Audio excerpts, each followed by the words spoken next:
Hi everybody, it's Denuvo with the newest Cartridge for Friday, December 16th, 2016. Today begins with id Software explaining why they removed the Denuvo DRM from Doom. And as suspected, it's because the critical sales period had indeed ended, and it served its purpose. Good news to trainers of Pokemon Go who have caught a Pikachu with a Santa hat. If evolved into a Raichu, it will keep the hat. If you're on the hunt for a mini NES, then Gamestop is reported to have a limited stock in today.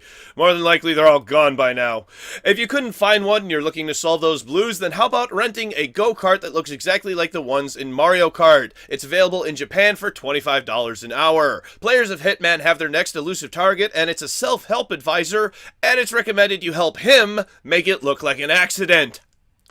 NeoGaf got a peek into Capcom's website and learned about an account branding system that is coming to Street Fighter V. It aims to mark rage quitters with an icon to easily distinguish them from more sportsman-like players. Space Engineers has entered beta after 3 years of being an alpha, meaning it's set to release very soon. That brings us to our first release announcement, and Final Fantasy XV players are getting an update which enables a New Game Plus mode. There's a rumor, but nothing confirmed just yet, that Call of Duty Black Ops 3 will get additional DLC in 2017. Next up with a holiday update is Warhammer End Times Vermintide, celebrating the holiday spirit by giving all players DLC with 3 new maps, 2 new weapons, and 3 new achievements. Subnautica has gotten an update today called the Precursor update and introduces new caves to explore. Surf World has been announced for Xbox One, PS4, and PC, and it should be coming sometime next year. Japan is getting 6 classic Mega Man games coming to Android and iOS on January 6th, 2017. There is no telling if Capcom will release them in other countries. Fantastic Contraption is a VR game about creating machines to solve puzzles, and it's going to be released for PSVR in spring of 2017. Finally, for teasers, the hide-and-seek horror game Dead by Daylight is having a free weekend on Steam. All you have to do is download it and enjoy playing until Monday morning. Twitch has opened their platform for anything goes content. Let's find out what Twitch IRL is coming up next on News Cartridge.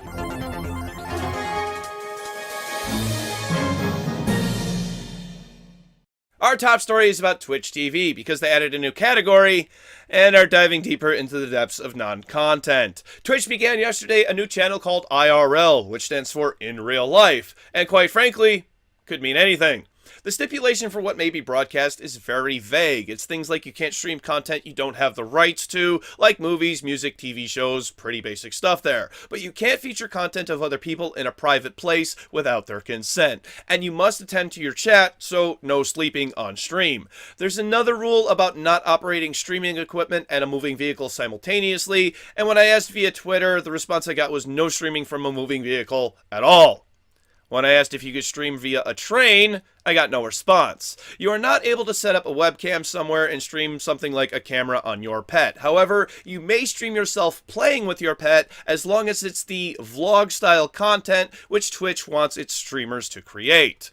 When consulting the FAQ about how this differs from a talk shows generally have a focus around a specific topic, further reinforcing this category is a bit of a free-for-all. And as such, the internet does as the internet does, and I not only saw a woman who was streaming doing her dishes, I saw lots of people getting drunk, but a particular individual took a bath on stream. Now, I've been a streamer for quite some time, and I know the ins and outs of Twitch, so I made sure to break no rules while I streamed this yesterday, but apparently, streaming from the bath is just fine in Twitch's eyes.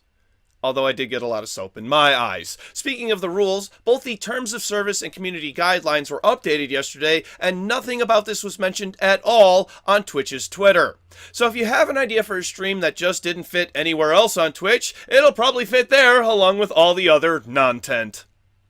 Up next, we got some great information for those who are craving to know more about the Nintendo Switch. Patents have been filed for the console itself, and the first thing I'm going to say is there is no diagram of a projection into the hand, so that rumor was probably all nonsense. One thing these diagrams do show is the ability to slide the Switch into some sort of headgear so it can be used as a VR device. We only get the diagrams as the glossary to go along with it probably won't release until the Switch does. And if you are wanting to play the Switch yourself, Nintendo is setting up live demos for the public in 5 US cities and Toronto, Canada. They can be found on your screen right now, along with the dates the events will take place. Have you decided that you want a Nintendo Switch yet? Well, let me know in the comment section down below. In the quick spot today, we've got one that's just really rich. So remember not too long ago when I did that story about the goofy face that supposedly was wrecking havoc, according to Polygon, on the Assassin's Creed Ezio collection? Well, Ubisoft got wind of it and completely patched out the face as part of an update, so Giuseppe is gone for good.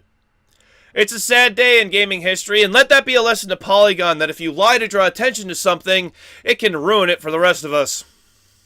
Finally for the week, something great is in the works. Fans of the Civilization series may have heard of an enormous AI battle that took place a little over a year ago. It consisted of the largest map Civ 5 had to offer, completely filled with AI. It was posted to Reddit and went until the game engine had crashed, and there was no way for it to continue.